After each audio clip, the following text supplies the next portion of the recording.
자, 차 한 잔 마시고 진도를 계속 이어가도록 하겠습니다. 지금 이제 국가별 국민들의 길과 정원의 관계에 앞서 이제 정원 양식이 이렇게 발달하게 된 요인들이 뭐 기후라든가 뭐 지형이라든가 이런 여러 가지 자연 환경과 함께 인문 환경이 있다 그랬잖아요. 사실 이 부분은 인문 환경에 속한다 이렇게 인지해 주시면 될 것 같아요. 인문 환경. 근데 이러한 인문 사회 환경도 결국에는 자연 환경이 만들어낸 결과물이다. 이렇게 이해가 가능하겠죠. 그래서 그 중요하다고 이제 별을 많이 해놨으니까 중요하게 보시면 되겠죠. 그래서 그리스, 이탈리아, 사실은 이제 여기가 고대 그리스가 있고, 그 다음에 이탈리아도 고대 이탈리아가 있고, 그 다음에 이제 우리가 르네상스 이탈리아가 있거든요. 그래서 그러한 것들이 조금 차이가 있긴 한데, 전체적인 국민 기질은 그리스는 아무래도 그 지중해성 기후에 좋은 기후가 있다 보니까 옥외 생활을 많이 즐긴 것이 아닐까 생각을 하고요. 이러한 것들이 또 정원에 영향을 많이 미칩니다. 우리가 앞서 그 정원사가 정원사를 이해할 때 그런 얘기를 했잖아요. 조경사의 의의는 인간 역사의 올바른 이해다. 그런 거잖아요. 그래서 그리스에는 보면 뭐 철학자들이 많죠. 우리가 알고 있는 뭐 소크라테스, 뭐 아리스토텔레스 이런 많은 이제 철학자들이 있는데 그 중에 뭐 스토아 학파라고 이렇게 걸어 다니면서 이렇게 철학을 논하던 그런 학파가 있거든요. 그 어디를 걸어 다녔겠어요. 뭐 그러기에 바로 이제 우리가 말하는 정원인 거죠. 걸어 다니면서 이제 정치 철학을 논하던 그런 게 이제 그리스의 그런 민족성과 무관하지 않다. 이렇게 볼 수 있는 거고요. 그다음에 학문의 중심이었다. 정원이라는 것이. 그다음에 좀 전에 말씀드린 광장은 이제 아고라, 다 나중에 또 한 번 설명하겠지만 아고라라고 하는 것이 그리스의 광장이고 그리스의 이 아고라에서 철학자들이 모여서 많은 사람들이 모여서 토론을 하고 이렇게 했겠죠. 그래서 여기는 그럼에도 불구하고 이런 광장의 토론과 함께 뭐 물건들을 매매하고 이렇게 하는 시장 기능도 같이 이루어졌다. 시장 마켓이에요. 이런 기능이 이루어졌다 볼 수 있고요. 이탈리아 같은 경우에는 학자, 주로 예술가들이 정원에서 감상하는 걸 즐겼다 이렇게 되어 있는데 이탈리아는 사실은 이제 그리스의 그 문명 문화를 그대로 받아들인다 이렇게 보시면 될 것 같고요. 옥의 미술관적 성격을 띄었다. 이거 똑같이 광장입니다.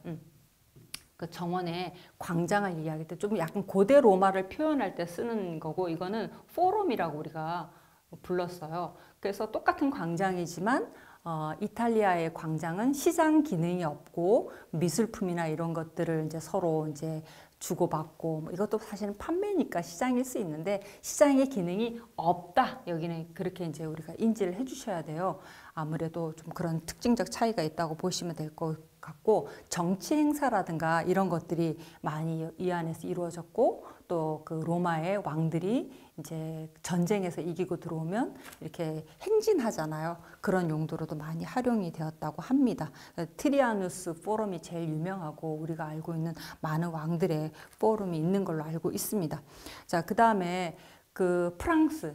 자, 프랑스 행사 축제를 즐겼다 이렇게 되어 있는데 사실은 이 그리스, 이탈리아 뭐 이 다 보면 요 시대가 유럽의 이 중세 시대가 왕조로 보면 절대 왕권 시대고, 그렇죠? 또 그 문화 예술 사조로 보면 르네상스 시대고, 그러니까 절대 왕권을 엄청 강조하는 시대이면서도 르네상스라는 건 인간의 휴머니즘이라든가 인간성을 최대한 발휘해보자 이런 시대잖아요. 그래서 그런 것들이 서로 맞물려 있다고 볼 수 있겠습니다. 그러니까 사람들이 좀 자연을 또 즐기고 싶은 이런 욕구도 있는 거죠. 그래서 정원을 만드는 형식은 절대 왕권의 그런 것들에 위배되지 않게 하기 위해서 축을 중심으로 했다 제가 말씀을 드렸어요. 수직적인 사회 구조와 어울리는 정원을 만들었다. 강력한 축과 대칭을 이용했죠. 그렇지만 거기에 나와서 행사를 하고 뭐 마시고 파티하고 이런 것도 축제를 즐기고 이런 행사들은 많이 이루어졌다 이렇게 보시면 될 것 같습니다. 그 다음에 스페인은 낮잠을 즐겼다 이렇게 되어 있는데 한낮이 너무 더우니까 시에스타라고 하는 그 시간대가 있잖아요. 2시에 12시에서 뭐 3시 그런 것들을 좀 활발하게 하기 위한 어떤 기질이 있고 그것을 배려하는 그늘이라든가 또 시원하게 해주는 분수나 청량감 이런 것들은 종교하고도 관련이 있어요. 스페인이 이제 이슬람 제국에 의해서 침략이 되어져 갖고 우리가 잘 알고 있는 홍궁이라고 하는 그 스페인에 가면 유명한 그 궁이 있죠. 그냥 홍궁. 갑자기 스페인어가 생각나지 않는데 거기에 가면은 반은 크리스찬 양식이고 반은 이슬람 양식이고 그런데 가보면 주로 이제 분수가 있다든가 이런 것들은 이슬람 양식을 이야기하는 거거든요. 그러니까 스페인이라는 나라가 덥기 때문에 물 이런 것들을 활용해서 좀 시원하게 해준다 이런 의미도 있고 또 종교적인 의미도 있다. 씻는다 이런 의미가 있겠죠. 그런 오개실이 많이 이제 활용이 되어졌고 중국이나 뭐 우리나라도 그렇지만 신선 사상 이런 것들이 많이 있잖아요. 그래서 이제 명상을 즐긴다든가 이런 것들이 조금 더 많이 펼쳐진 공간들이 있다 이렇게 보시면 될 것 같습니다. 그다음에 영국은 이것도 앞서 말씀드린 대로 이런 16, 17세기 영국은 여기 위에와 거의 맥락은 비슷하지만 민족 정서는 좀 정적인 것보다 산책이나 운동을 즐겼다 뭐 이렇게 되어 있는데 이것도 이제 18세기 이후에 영국이 자연 풍경식 정원을 조금 더 강하게 이제 펼쳐 나가면서 이루어졌다 이렇게 보면 되겠고 아무래도 영국이라는 나라가 햇빛이 많이 들어오지 않고 비가 많은 그 영국 신사의 우산이 있잖아요. 그러다 보니까 계속 바깥으로 나가서 조금만 빛이 있으면 나와서 이렇게 비타민 D 이런 것들을 많이 쐬야 되는 거죠. 그러다 보니 뭐 조금 더 산책이나 이런 것들을 야외 활동을 즐기지 않았을까 이런 것도 사실은 국민의 기질이라는 거는 자연 환경에서 인문 사회 환경을 영향을 미친다 이렇게 보시면 되겠습니다. 나중에 이제 영국의 정원은 푸른 보울링이라고 하는 뭐 보울링 나중에 또 이것도 볼링은 아니에요. 푸른 잔디밭과 뭐 양떼처럼 선유하는 자연 풍경식 정원이 발생할 수밖에 없었다 이렇게 표현을 하고 있습니다. 자, 그다음 한번 넘어가 볼까요? 이제 시대별 조경 양식의 흐름 조금 많이 넘어갔으니까 조금 당겨 보겠습니다. 자, 여러분들이 책을 피시면 5쪽이 아마 될 거예요. 시대별 조경 양식의 흐름. 자, 이 표 하나만 이렇게 머리에 쏙 넣어 놓으시면 다른 것들은 이제 살을 붙이는 작업이잖아요. 그래서 항상 이렇게 목차가 중요하고 전체 틀을 만들어주는 이런 표 하나가 굉장히 중요하다. 사실은 이 표에다가 여기 지금 서양의 이제 양식만 시대별 조경 양식이라고 하지만 서구 것만 딱 들어가 있으니까 조금 아쉬운 게 있어요. 이제 고대 사회 그러면 여기에 이 고대 이집트 서부 아시아 자, 요 사회는 어떤 사회겠어요? 중국의 황하 문화가 꽃피고 인도의 인더스 문화가 꽃피던 시절이잖아요. 그 고대 4대 문명 발생지 그러면 이집트의 나일강 이게 이 고대 사회를 의미하는 거예요. 서부 아시아에는 티그리스강, 유브라데스강 지금으로 말하면 뭐 이라크 뭐 고디 지역이라고 얘기하죠. 위치로 보면 그럴 것 같아요. 그 다음에 같은 요 시대 맥락 안에서 보면 동양은 조경 양식에서 봤을 때 중국의 항하 문화가 이제 그 발달한 시대잖아요. 그다음에 인도는 인더스. 그래서 사실은 그런 거를 무시할 수 없다. 그런 거는 이제 중국 정원 약사에서 얘기하지만 서로 이렇게 매칭을 해놓으면 아 그게 그 시대구나 이렇게 인지가 되니까. 그리고 파키스탄의 모헨다조 문명이라는 게 있어요. 파키스탄. 요즘은 조경사가 많이 어려워졌어요. 모헨다조. 어느 책자에도 없으니까 얘기하는 거예요. 이것도 BC 한 4000년경. 그러니까 같은 요 시대의 맥락이라고 보시면 될 것 같고 그 다음에 인도의 인더스 문명 아까 말씀드렸는데 그거는 하라파. 인도 하라파. 그죠? 그 다음에 이집트는 나일강의 문명, 그리스 서부 아시아는 그 이제 우리가 할 거예요. 서부 아시아에 뭐 바벨론 제국, 아시리아 제국 뭐 이렇게 얘기할 건데 연결하도록 하겠습니다. 이렇게 되어 있고 그 다음에 그리스, 로마 이렇게 넘어갈 때쯤 되면 우리나라를 기준으로 하면 어디냐면 부여, 영고, 고구려 이렇게 얘기하는 우리나라 고대사가 있어요. 우리나라 고조선은 여기에 같이 고조선. 자, 이러한 것들은 중국의 항하와 함께 어디에 포함된다? 여기에 포함되는 거고 우리나라의 고조선까지 그다음에 그리스 로마 이렇게 얘기하면 우리나라의 삼국시대 바로 직전이 부여, 영고 뭐 이렇게 또 고구려 이런 시대가 있었어요. 그때가 요 부여, 영고, 고구려. 아마도 역사를 공부하신 분들은 이게 뭐 무슨 시대인지 알 것 같아요. 중국은 이때가 주나라. 그러니까 지금 시대별 조경 양식이 너무 하나에만 딱 국한되어 있는데 시험 문제가 다음 시대별로 정확하게 나열되어진 것을 이렇게 얘기했을 때 동서양을 막 뒤섞어 갖고 나올 수도 있어요. 그러면은 막 머리가 막 정신이 없어지는 거죠. 그래서 한번 이야기를 이때 해드리는 게 좋겠다. 그래서 얘기하는 거고 중국은 이때가 주나라 때 이루어지는 거다 이렇게 보시면 되겠습니다. 그 다음에 중세시대라는 게 있고 중세 이후에 유럽은 어떤 시대를 거쳐요? 르네상스 시대를 거치죠. 그 중간에 이슬람이 딱 들어가 있는데 이슬람은 사실은 이렇게 중세와 이렇게 다 걸쳐 있는 시대라고 보시면 되겠습니다. 보시면 알겠지만 중세 15, 16, 17 이렇게 해놓고 갑자기 이슬람도 15세기도 있고 19세기도 있고 있잖아요. 그러니까 순서가 정확하게 이렇게 아래로 내려온다 이렇게 보시지 말고 얘네는 서로 묶여있는 시대다. 중세 이후에 이렇게 보시면 되고 이슬람 자체는 또 중세하고도 엮여도 있어요. 서로 맞물려 있는 시대라는 걸 이렇게 보시면 알 것 같습니다. 중요한 거는 이렇게 시대를 쭉 보면서 이집트의 정형식, 서부아시아는 바벨로니아 이렇게 보시면 될 것 같아요. 바벨론이라는 나라라고 보시면 돼요.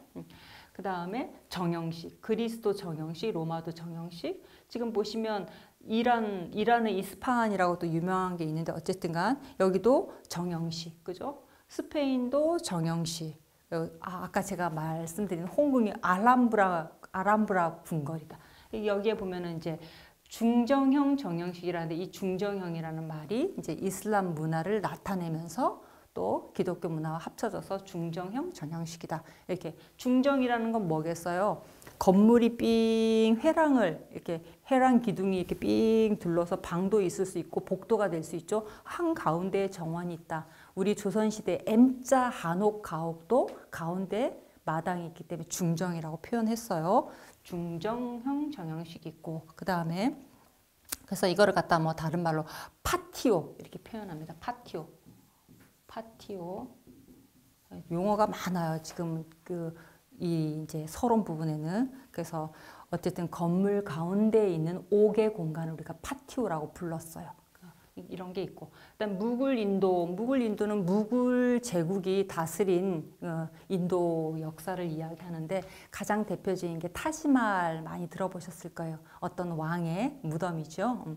부인을 위한 무덤이죠. 엄밀히 이야기하면 본인은 묻히지도 못하고 사랑하는 부인의 무덤이 타지마할인데 그게 이제 대표적인 이제 정형식이다 이렇게 보시면 될 것 같고요. 그 다음에 르네상스 시대로 오면 사실은 이제 그 유럽에서 대표적인 정원은 이 르네상스 시대에 많이 있다. 최고의 왕권을 가졌던 시대이면서 또 휴머니즘, 인간성을 발현해야 됐던 시대이기 때문에 정원도 거기에 발맞추어서 우리가 답사를 갈 때 많이 볼 수 있는 현존하는 사실 앞에 있는 고대 사회의 정원들은 터만 남아있거나 돌무더기만 남아있거나 이런 기둥만 남아있거나 이런 경우가 많지만 르네상스 시대의 정원이나 뭐 유럽 중세에는 이제 많이 남아있죠.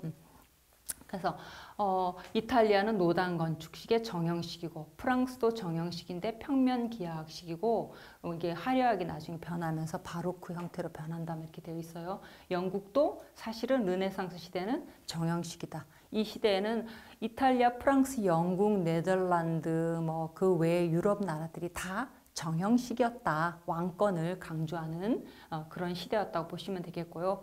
그 다음에 이제 그 18세기로 넘어오면서 우리가 근세라고 표현을 하는데 18세기부터 영국에서부터 이제 자연 풍경식 이런 것들이 이제 눈뜨기 시작했죠. 그러니까 그러면 영국은 그 르네상스 시대는 영국도 똑같이 정형식이고, 그죠? 18세기 이후에는 자연 풍경식이다. 요게 큰 차이가 있어요. 근데 우리가 항상 영국을 이야기할 때는 이탈리아나 영국의 정형식에 딱 묻혀갖고 드러나지 않아요. 그래서 정형식 그러면 이탈리아, 프랑스 얘기를 많이 하고 영국은 이제 18세기 이후에 자연 풍경식이 유럽에 어떻게 보면은 근간에 있던 그 정형식을 탁 틀을 깬 거잖아요. 그래서 영국은 18세기 영국 정원을 항상 예로 많이 들게 되어 있습니다. 이때는 또 유명한 그 자연 풍경식을 좋아하는 많은 정원가들이 막 이렇게 나타나요. 그 사람들이 중국도 갔다 오고 막 이렇게 하면서 이제 확 돌아서죠. 자연 풍경식으로.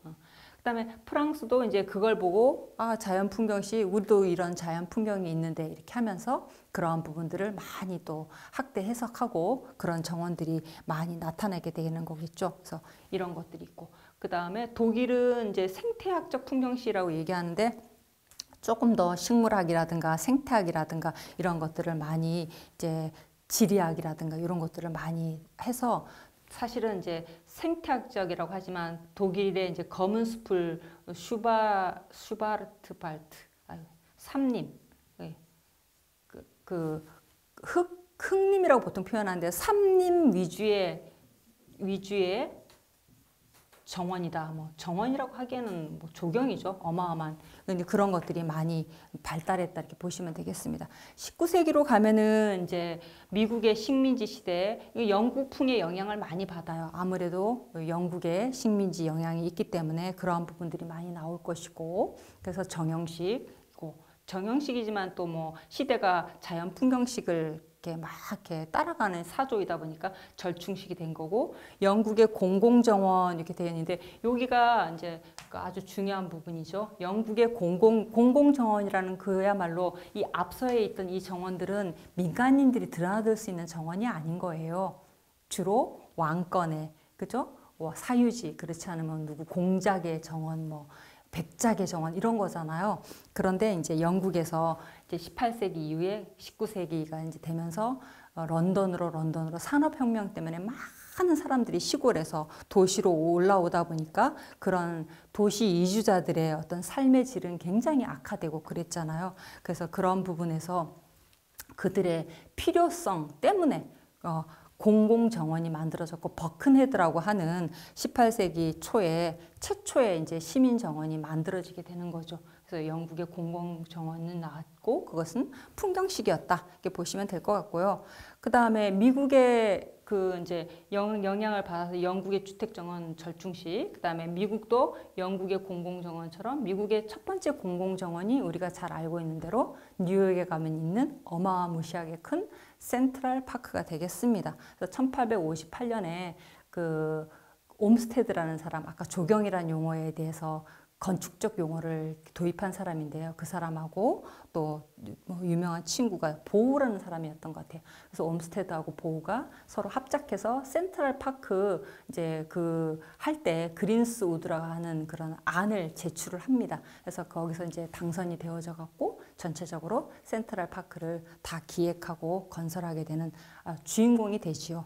그래서 그 센트럴 파크가 미국의 이제 공공정원으로서 매우 대표적이다. 그리고 센트럴 파크 때문에 최초의 공원법이라는 것이 만들어지고 그렇습니다.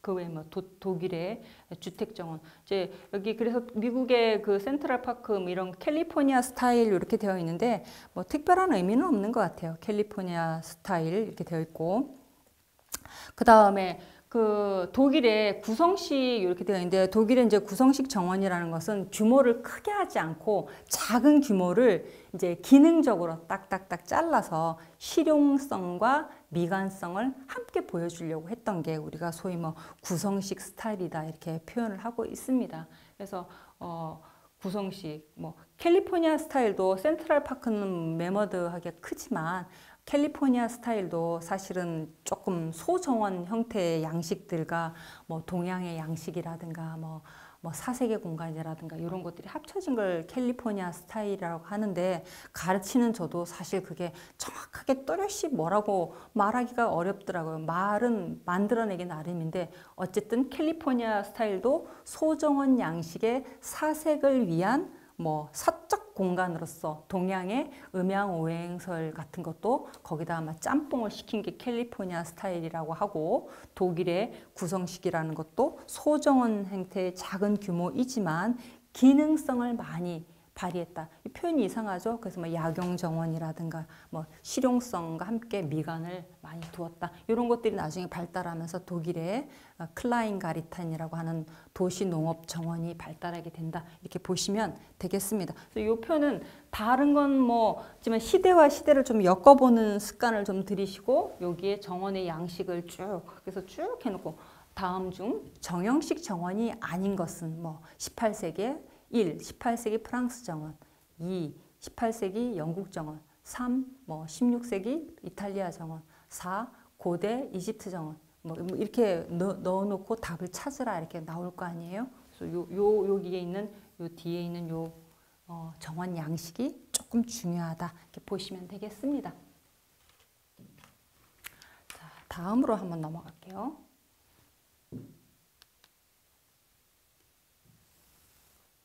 여기까지 하고 조금 맞춰야 되는 여기는 그냥 간단하지 않지만 간단하게 해보도록 하겠습니다. 자, 6쪽에 인간과 환경의 관계 변천사 이런 제목을 가지고 있는데요. 이 부분을 요즘 좀 이제 적용해서 중요시하는 이유는 뭐냐면 지구가 온난화니 뭐 우리의 그 지구의 시간을 24시간을 했을 때 100초 남았답니다. 100초.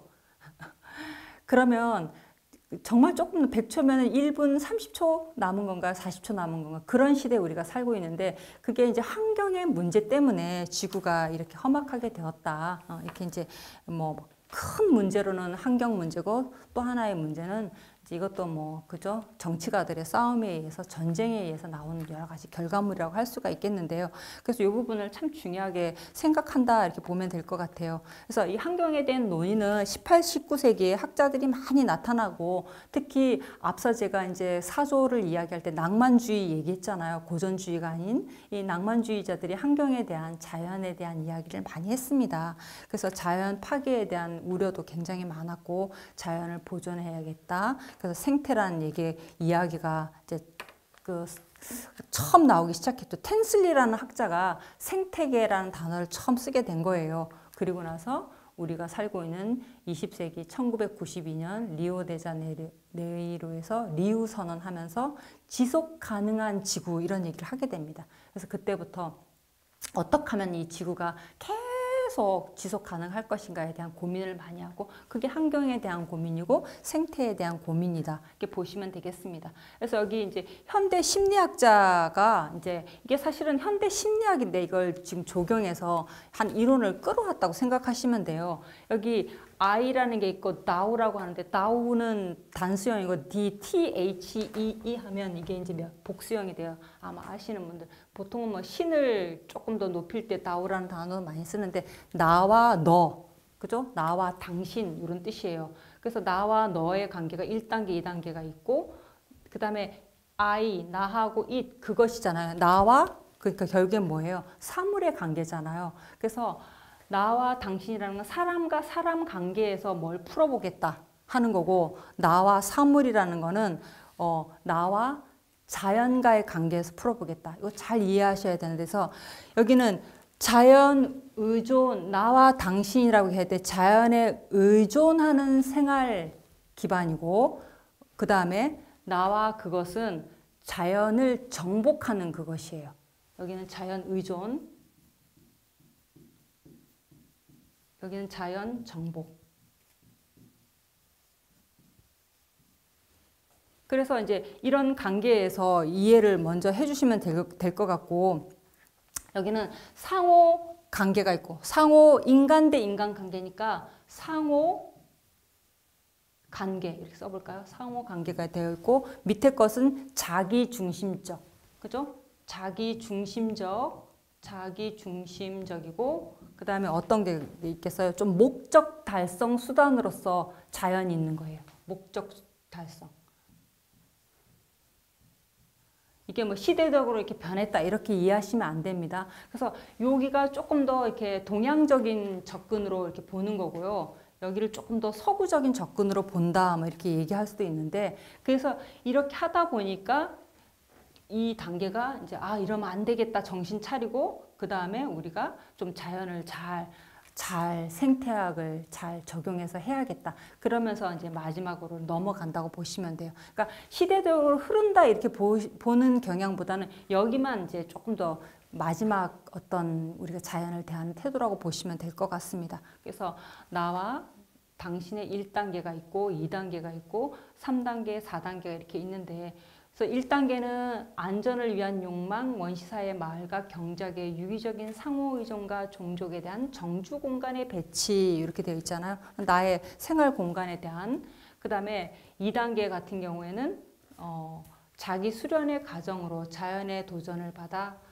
생기는 나와 당신의 뭐 관계를 유지한다. 언어가 너무 어려워, 그죠? 중국과 동양의 논밭이나 이런 농작물들 이런 것들을 이제 이용하면서 생기는 정원 형태 이런 것도 있는데 자연에 의존하는데 보시면 이게 자연과의 상호 관계이지만 이집트의 피라미드나 신전 중세 도시 이런 거 같은 경우에는 어때요? 그 인간과 인간의 그 관계를 더 중요시하기 위해서 이 부분에서 보면 보이지 않는 자연의 파괴가 벌써 일어나고 있죠. 그러니까 나와 당신의 관계와 나와 그것의 관계가 뭐 용어적으로는 이렇게 정리가 되지만 어느 사회든지 자연에 대한 그 뭐랄까 그 많은 그 사람의 숭배의식도 있었지만 그 자연을 함부로 훼손하는 시대는 시대를 막론하고 있어 왔다. 그렇게 이제 이해를 하시면 좋을 것 같고 그 다음에 3단계는 현재의 상태 기술적인 개발 사회가 아직 진전 중인 단계다 이렇게 돼 있고 공격과 정복이 지배적인 단계다. 이때가 가장 많이 이제 자연이 파괴되었던 단계라고 볼 수 있고요. 그래서 좀 정신 차리자 하고 그 다음에 이제 책임과 통일의 시대, 뭐 자연에 대한 이해를 좀 하면서 어떻게 하면 우리가 생태학적으로 이 자연을 지켜갈 것인가, 뭐 이렇게 쭉 뭐 이렇게 나열되어졌다, 뭐 이렇게 보시면 될 것 같습니다. 네, 이렇게 이해를 하고 그냥 넘어가 볼까요? 그다음에 또 하나 이거 비슷한 내용이 또 있는데 머슬라움 여기 메슬로우 이렇게 되어 있죠. 메슬로우의 욕구, 인간 욕구 단계. 사실 이것도 우리가 뭐 조경에서 하는 얘기가 아니고 심리학에서 주로 하는 이야기예요. 욕구 단계라고 하지 위계설이라고 보통 표현을 합니다. 위계설. 위계라는 건 뭐예요? 질서, 아래서부터 위로 이렇게 쫙 있다. 사실은 보면은 이게 이렇게 그리면 여기가 1단계, 2단계, 3단계, 4단계, 5단계. 1단계 자기 실현에 대한 욕구가 이루어져야 그 다음에 자긍심에 대한 욕구로 넘어가고 그 다음에 사회적 욕구로 넘어가고 그죠? 생물학적 욕구가 이루어져야 안전에 대한 욕구가 이루어지고 사회적 욕구, 자긍심에 대한 욕구, 마지막이 자기 실현에 대한 욕구 이런 위계를 가지고 있다 그런 뜻이에요. 그래서 그래야만 인간이 행복하다고 메슬로우라는 사람이 외친 하나의 학문이라고 볼 수 있어요. 그래서 이 1단계의 생물학적인 욕구는 뭐겠어요? 먹어야 되고 내 생존 본능에 관한 욕구죠. 먹고 위협을 느끼지 않아야 되고 뭐 이런 것들이잖아요. 그래서 좀 동물이 가지고 있는 기본 욕구하고도 좀 유사하다 이렇게 보이는 거고 생리적 욕구 이렇게도 표현을 많이 하죠. 이게 충족이 되어지면 그 다음에 뭐에 신경을 돌리게 되냐면 안전에 대한 욕구. 내가 좀 안전해야 돼. 그죠? 삶에 대한 위협이 없어야 되고 의식주가 제대로 해결되어져야 되고 그다음에 그것이 좀 해결이 되면 사회적인 수용이라든가 뭐 친구의 우정이라든가 뭐 지위라든가 이런 것들이 이제 필요하겠죠.